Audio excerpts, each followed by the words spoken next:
Case Digest on Great Lakes Insurance vs. Raiders Retreat Realty. Doctrine established in the case. Federal maritime law governs the enforceability of choice of law provisions in maritime contracts. Courts have limited role in creating exceptions to this rule. Facts of the case.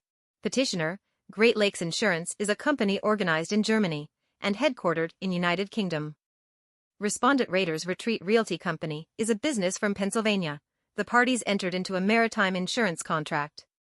The parties' contract selected New York law to govern any future disputes. In 2019, the yacht grounded in Florida, causing Raiders to suffer damages. Subsequently, an insurance claim was submitted to Great Lakes for compensation, but the claim was rejected, and Great Lakes refused to fulfill the payment to Raider. Issue of the case. Whether a provision of a maritime contract specifying which state's substantive law applies in case of a contract dispute unenforceable if that choice is contrary to the strong public policy of another state whose law would otherwise apply. Ruling of the case. The court held that an established federal maritime rule that choice of law provisions were presumptively enforceable and that presumption was subject to only narrow exceptions, none of which applied to the case before it.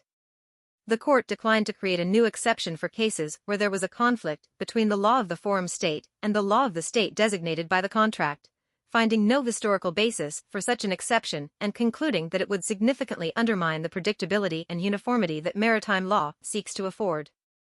The court also declined to adopt a rule that state law should apply in marine insurance cases, concluding that nothing in the court's prior cases supported such an exception. Impact to the legal system. This case emphasized that federal maritime law governs the enforceability of choice of law provisions in relation to maritime contracts. However, this case also elucidates the fact that it must be the Congress and not the courts that is mandated and powered to enact legislations, in situations where the former's wisdom believes that there is a need for uniformity in a national level. Learning law is easier with Audio Law Reader. Download now and follow us for more case digests like this.